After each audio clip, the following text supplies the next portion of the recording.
Ray, your shoes are looking a little ratty. I mean, are they going to hold together? I probably am due for some new ones.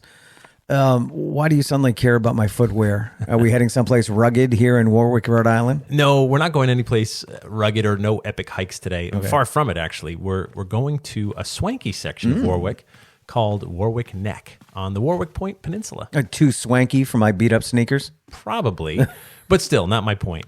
Though this week's legend is indeed about footwear. Oh, what kind of footwear? Wingtips, chucks, loafers, high heels, stilettos? No, nothing like that. This is about the kind of shoes you never want to find yourself wearing. Okay, what kind of footwear is that? Ray, we've come to Warwick Neck, Rhode Island to meet the inventor of cement shoes.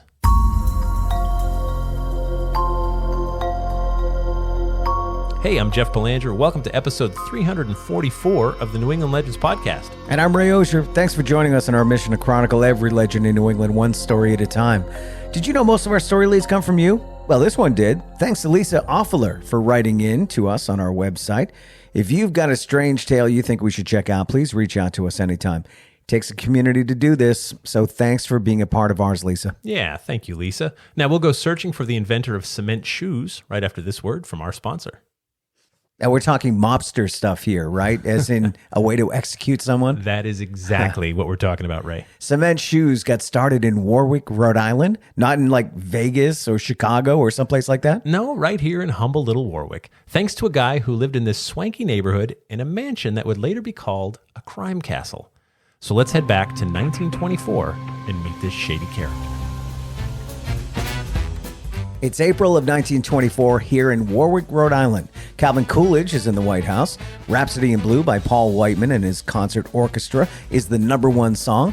And the 20s are roaring. They are roaring, despite the fact that alcohol was made illegal nationwide 4 years ago. Alcohol may be illegal, but you'd never know it around here. No. There's speakeasies almost everywhere. Finding illegal booze is actually pretty easy. It's pretty easy because though Rhode Island is the nation's smallest state, it has 400 miles of coastline. That's 400 miles of possible landing places from tiny beaches to inlets to private land where boats can dock with bootleg liquor. The police and feds just can't watch all that coast. No, they can't. So enter Charles Ryerson, a lawyer from New York who recently moved to Warwick to take care of his elderly father. At least that's the story he tells people. They have no reason to doubt him. So he's not really Charles Ryerson? No, he's Carl Rettich. Rettich was born in New Jersey, but got his start in the mob and organized crime at age 17 through the poultry business of all places.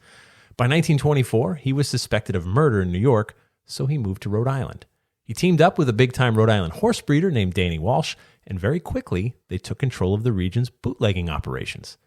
Business was good. So good that Ryerson bought a 20-room mansion overlooking the cove in Warwick Neck. As you can imagine, with 400 miles of coast and with motor-powered boats, it's almost too easy to ship alcohol down from Canada and other places by boat, bring them close to the shores of Rhode Island, and send out some motorboats to load them up and bring the hooch to share for sales in the speakeasies. And the racket is so easy that others are trying to get in on the act. Just about anyone with a few connections can be a bootlegger. And that makes Charles Ryerson mad. There's lots of ways Ryerson manages the problem of competition. First, he knows how to grease the political wheels. He throws some big parties at his mansion, inviting elected officials, politicians, and anyone else he needs on his side. And Ryerson doesn't even try to hide who and what he is. At these parties, he's known to flaunt it. He even... Ray, what's in his hands? I think it's a machine gun. Ryerson just fired off his machine gun toward the sky for all to see. These people seem to love it. The gregarious Ryerson may seem like a lot of fun at parties, and he actually is. There's never any shortage of libations at his bashes, but he's all business when it comes to rum running. Ryerson builds a fleet of speedboats outfitted with Liberty airplane engines and plated with armor. The insides of the hull are lined with New York telephone directories. I guess that's one way to stop a bullet. The speedboats cruise out about 12 miles to international waters, offload the booze from waiting vessels, and speed back to shore, easily outrunning anything else on the water. The speedboats bring the hooch to the stone dock outside of Ryerson's mansion, Then they store the booze in a secret underground vault in his basement.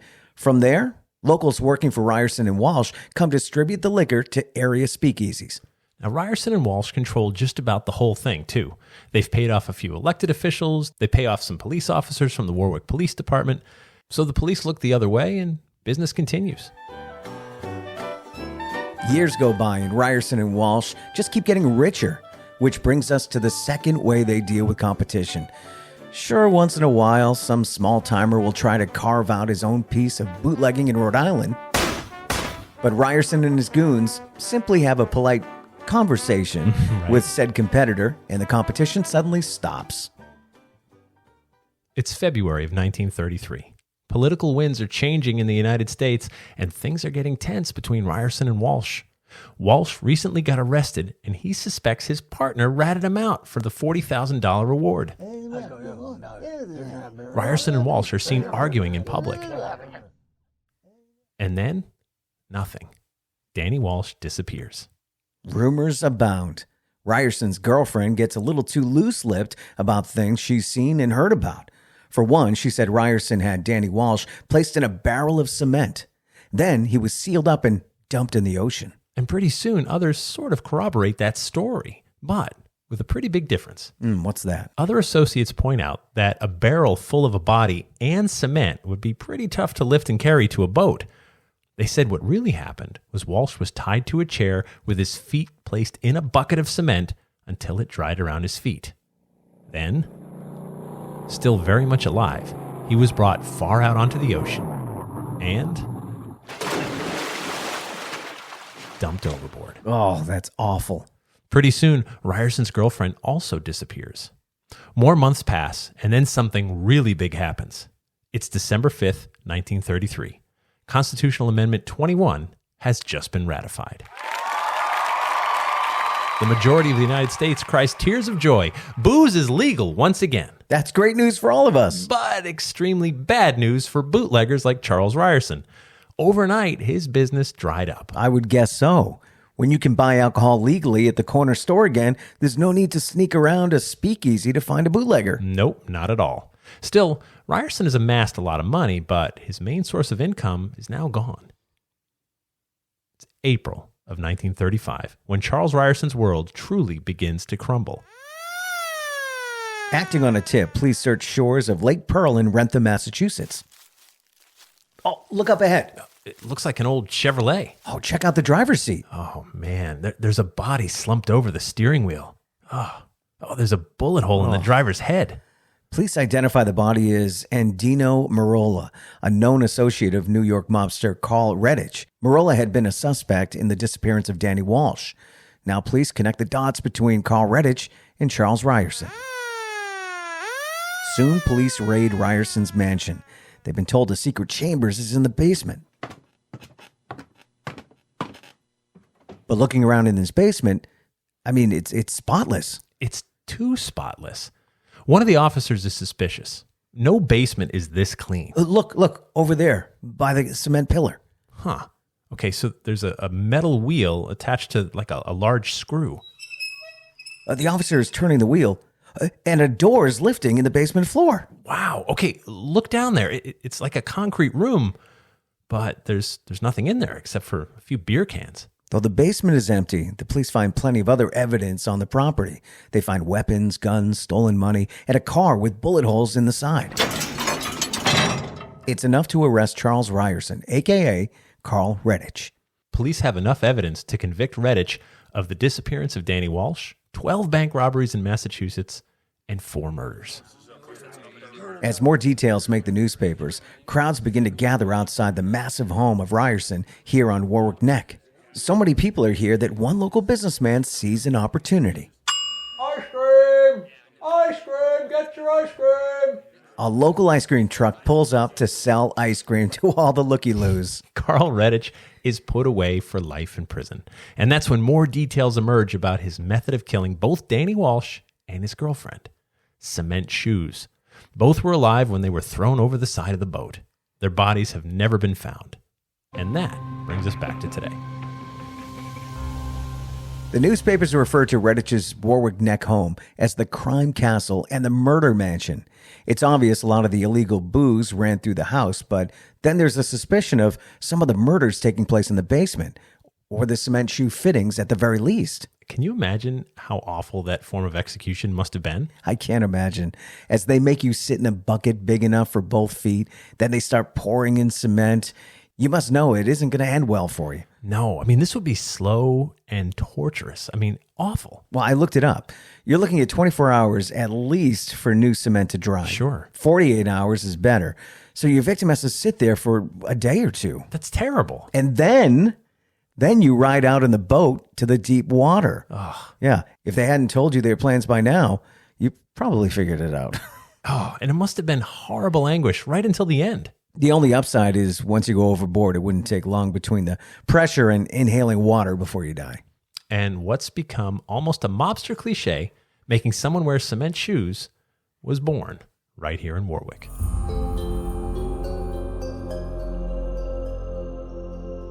Don't go anywhere. We'd hate for anything bad to happen to you. You know, you miss After the Legend, where we take a deeper dive into this week's story and sometimes veer off course. Sometimes. After the Legend is brought to you by our Patreon patrons. If you enjoy the show, please thank a Patreon patron because they keep us going. We do this show out of love for New England, weirdness, and our community, but it does take a lot of time and money to do what we do.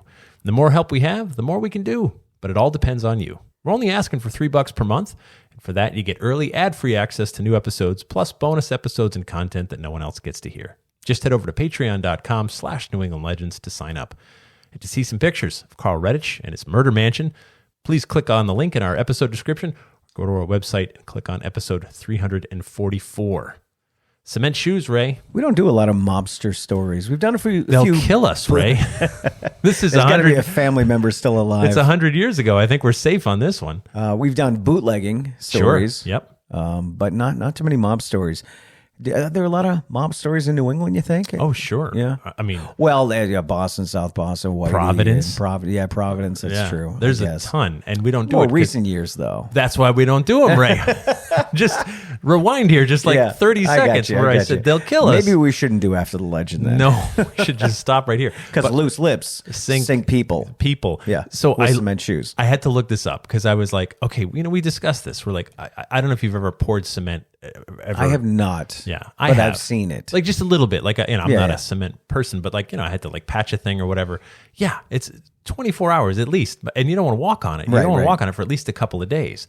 So if you put someone in a bucket of cement, like if you want it to dry and do what you want it to do, as in be heavy, you got to give it at least a day. You throw it in the water too soon, it'll just dissolve. Right. So I started looking up like how many people have died this way or other stories of cement shoes, and there's remarkably very little. And, oh, really? Think logistically. It's brought up in every mob movie. But so if you've got someone to get rid of, you don't have days. No, you don't. That's true. As soon as you pull someone off the street or out of circulation and they're missing, the clock's ticking. Someone is probably going to look for that person, family, friends, whatever. And so the reality is if you want to get rid of them, even if you want to be like brutal about it, you get them far away, you do whatever brutal thing you're going to do, and then you're done, right?